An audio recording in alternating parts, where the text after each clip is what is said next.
ನಮಸ್ಕಾರ ವೀಕ್ಷಕರೇ, ಇವತ್ತು ನಾನು ತೊಗೊಂಡು ಬಂದಿರೋಂಥ ರೆಸಿಪೀಸು ಬಟರ್ ಚಕ್ಲಿ ಮತ್ತು ರವೆ ಉಂಡೆ. ಎರಡೂ ಕೂಡ ಆರೋಗ್ಯಕರವಾಗಿ ಮತ್ತು ಸುಲಭವಾಗಿ ಹೇಗೆ ಮಾಡ್ಕೊಳ್ಳೋದು ಅಂತ ಹೇಳಿ ತೋರಿಸ್ತಾ ಇದ್ದೀನಿ. ಇದನ್ನು ದೇವರ ನೈವೇದ್ಯಕ್ಕೆ ಕೂಡ ಮಾಡ್ಕೋಬಹುದು. ತುಂಬ ರುಚಿಯಾಗಿ ಬರುತ್ತೆ ಮತ್ತು ಬೇಗ ಕೂಡ ಆಗುತ್ತೆ. ಮೊದಲಿಗೆ ಇಲ್ಲಿ ನಾನು ತೋರಿಸ್ತಾ ಇರೋಂಥ ರೆಸಿಪಿ ರವೆ ಉಂಡೆ.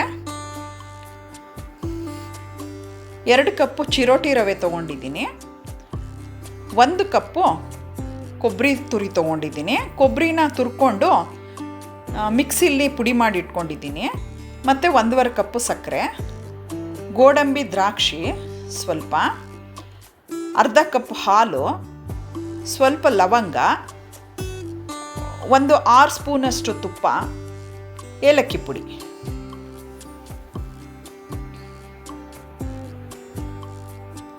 ಮೊದಲು ಬಾಣಲಿಗೆ 3 ಟೇಬಲ್ ಸ್ಪೂನಷ್ಟು ತುಪ್ಪ ಹಾಕೋತಾ ಇದ್ದೀನಿ. ಅದಕ್ಕೆ ರವೆ ಹಾಕ್ಕೊಂಡು ಹುರ್ಕೋಬೇಕು.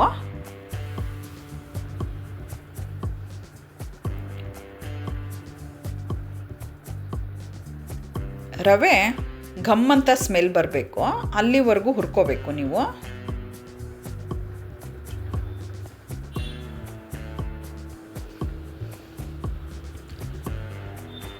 ನೋಡಿ, ಅದು ಸ್ವಲ್ಪ ಹುರಿದಾದ್ಮೇಲೆ ಕೊಬ್ಬರಿ ತುರಿ ಹಾಕೋತಾ ಇದ್ದೀನಿ. ಇಲ್ಲಿ ಮೊದಲೇ ಹೇಳ್ದಂಗೆ ನಾನು ಕೊಬ್ಬರಿನ ತುರ್ಕೊಂಡು ಅದನ್ನು ಪುಡಿ ಮಾಡ್ಕೊಂಡಿದ್ದೀನಿ.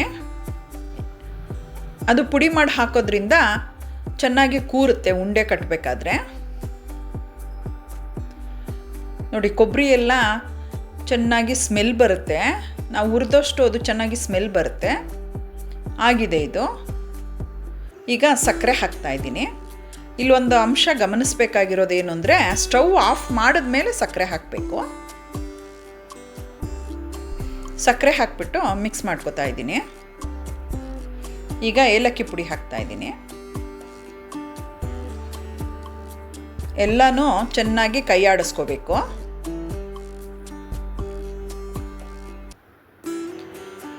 ಆಗಿದೆ ಇದು. ಈಗ ಇದನ್ನು ಪಕ್ಕಕ್ಕೆ ತೆಗೆದಿಡ್ತಾ ಇದ್ದೀನಿ.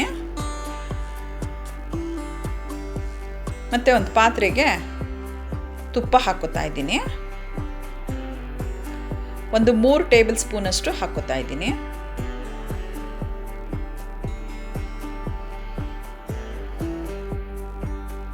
ಲವಂಗನ ಫ್ರೈ ಮಾಡಿ ತೆಗೆದಿಟ್ಕೊತಿದ್ದೀನಿ.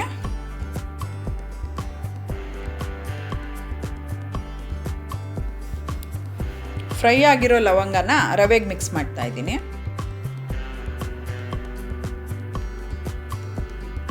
ಮತ್ತು ಗೋಡಂಬಿ ಹಾಕೋತಾ ಇದ್ದೀನಿ ಅದೇ ತುಪ್ಪಕ್ಕೆ. ಗೋಡಂಬಿ ಸ್ವಲ್ಪ ಫ್ರೈ ಆಗಬೇಕು. ಈಗ ದ್ರಾಕ್ಷಿ ಹಾಕೋತಾ ಇದ್ದೀನಿ. ಎರಡನ್ನೂ ಫ್ರೈ ಮಾಡ್ಕೋಬೇಕು.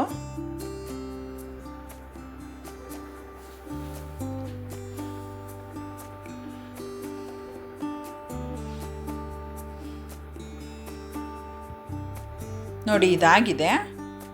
ಇಷ್ಟು ಬಣ್ಣ ಬಂದರೆ ಸಾಕು. ಈಗ ರವೆಗೆ ಹಾಕ್ಕೋತಾ ಇದ್ದೀನಿ. ರವೆಗೆ ಹಾಕ್ಕೊಂಡು ಚೆನ್ನಾಗಿ ಮಿಕ್ಸ್ ಮಾಡ್ಕೋಬೇಕು.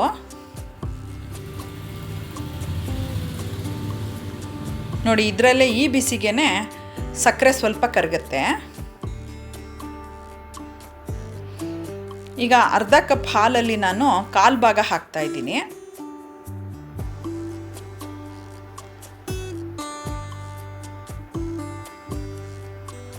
ತುಪ್ಪ ಇಲ್ಲಿ ಜಾಸ್ತಿ ಹಾಕಿರೋದ್ರಿಂದ ನಾನು 1/4 ಕಪ್ ಮಾತ್ರ ಯೂಸ್ ಮಾಡ್ಕೋತಾ ಇದ್ದೀನಿ. ನೀವೇನಾದರೂ ತುಪ್ಪ ಪ್ರಮಾಣ ಕಡಿಮೆ ಹಾಕ್ಕೊಂಡ್ರೆ ಸ್ವಲ್ಪ ಹಾಲು ಜಾಸ್ತಿ ಹಾಕ್ಕೊಳ್ಳಿ. ಒಂದು 10ರಿಂದ 15 ನಿಮಿಷ ಇದನ್ನು ಮುಚ್ಚಿಡ್ತೀನಿ. ಎಲ್ಲ ಚೆನ್ನಾಗಿ ಹೊಂದ್ಕೋಬೇಕದು. ಈಗ ಅದು ಆರಿದೆ. ಸ್ವಲ್ಪ ಬಿಸಿ ಇರೋ ಹಾಗೇ ನಾನು ಉಂಡೆ ಕಟ್ಕೋತಾ ಇದ್ದೀನಿ.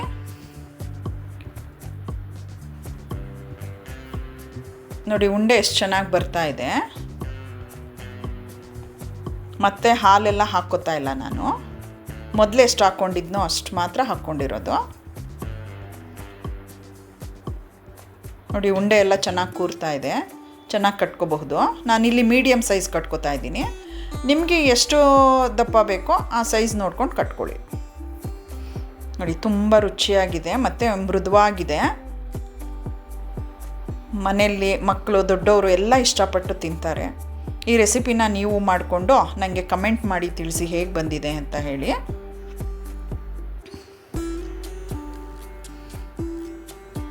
ನೆಕ್ಸ್ಟು ನಾನು ತೋರಿಸ್ತಾ ಇರೋವಂಥ ರೆಸಿಪಿ ಚಕ್ಲಿ ರೆಸಿಪಿ.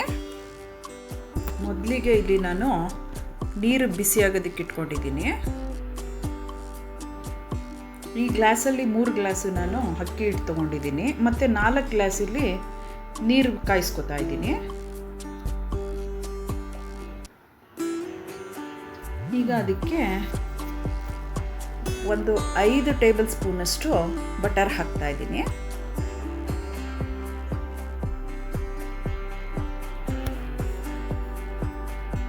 ಮತ್ತು ಸ್ವಲ್ಪ ಜೀರಿಗೆ ಮತ್ತು ಬಿಳಿ ಎಳ್ಳು ತೊಗೋತಾ ಇದ್ದೀನಿ, ಹಾಕ್ತಿದ್ದೀನಿ.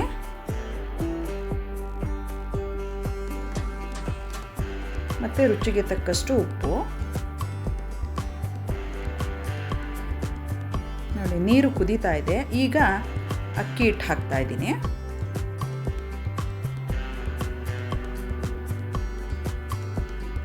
ರುಚಿಯೆಲ್ಲ ನೋಡ್ಕೊಂಡಿರಬೇಕು ನೀರು ಕುದಿಬೇಕಾದ್ರೆ. ಈಗ ಅಕ್ಕಿ ಹಿಟ್ಟು ಹಾಕ್ಬಿಟ್ಟು ನಿಧಾನಕ್ಕೆ ತಿರುಗಿಸ್ಕೋಬೇಕು. ಗಂಟಾಗುತ್ತೆ ಅಂತ ಏನು ಅಂದ್ಕೋಬೇಡಿ, ಇದು ಗಂಟಾಗಲ್ಲ. ಬೆಣ್ಣೆ ಹಾಕಿರೋದ್ರಿಂದ ಗಂಟಾಗಲ್ಲ. ಅದು ನಿಧಾನಕ್ಕೆ ತಿರುಗಿಸ್ಕೋಬೇಕು. ಎಲ್ಲ ಮಿಕ್ಸ್ ಮಾಡ್ಕೋಬೇಕು ಕ್ಲೀನಾಗಿ.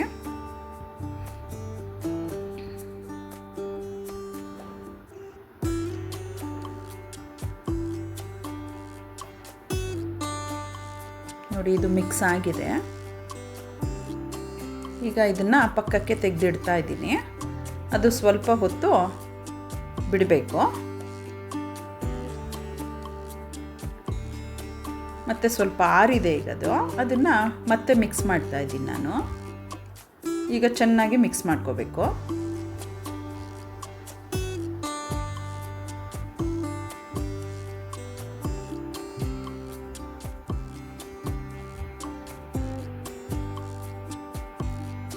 ನೋಡಿ, ಇದೆಲ್ಲ ಚೆನ್ನಾಗಿ ಮಿಕ್ಸ್ ಆಗಿದೆ.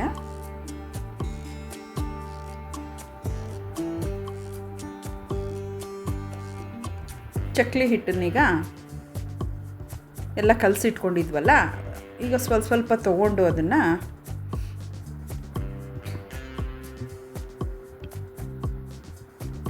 ಚೆನ್ನಾಗಿ ಕಲಸಿ ಇಟ್ಕೋತೀನಿ.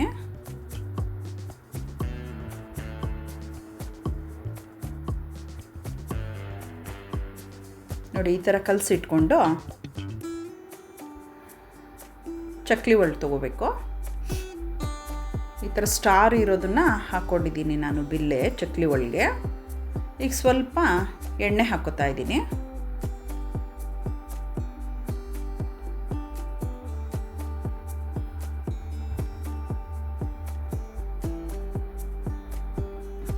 ಚಕ್ಲಿ ಒಳಗೆ ಹಿಟ್ಟು ಹಾಕ್ಕೋತಾ ಇದ್ದೀನಿ.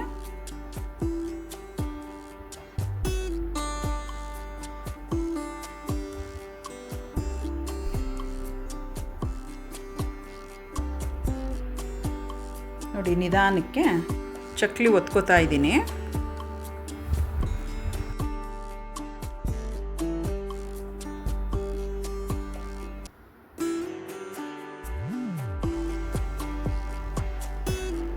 ನೋಡಿ, ಸ್ವಲ್ಪ ದೊಡ್ಡದಾಗಿ ಹಾಕೋತಾ ಇದ್ದೀನಿ. ನಿಮಗೆ ಎಷ್ಟು ಅಗಲ ಬೇಕೋ ಅಷ್ಟು ಅಗಲ ನೋಡಿ ಹಾಕ್ಕೊಳ್ಳಿ. ಮತ್ತು ಇನ್ನೊಂದು ಕೂಡ ಹಾಕಿ ತೋರಿಸ್ತಾ ಇದ್ದೀನಿ.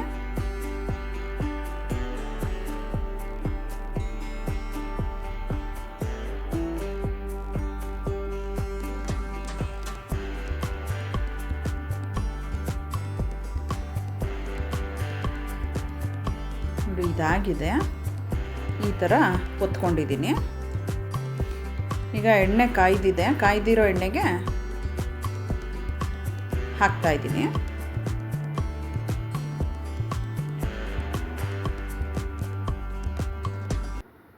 ಮೀಡಿಯಮ್ ಉರಿಲಿ 2 ಕಡೆನೂ ಚೆನ್ನಾಗಿ ಬೇಯಿಸ್ಕೋಬೇಕು.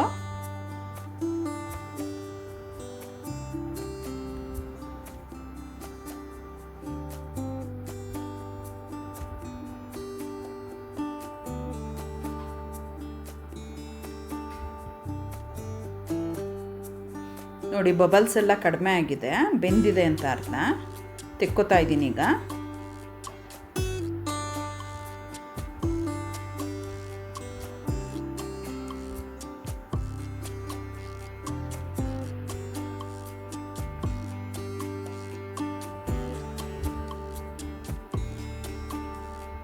ಆಗಿದೆ ಇದು ನೋಡಿ, ಚೆನ್ನಾಗಿ ಬಂದಿದೆ. ತುಂಬ ಕ್ರಿಸ್ಪಿಯಾಗಿರುತ್ತೆ ಮತ್ತು ತುಂಬ ಗಟ್ಟಿಯಾಗೇನಿರಲ್ಲ, ಮೃದುವಾಗಿದೆ.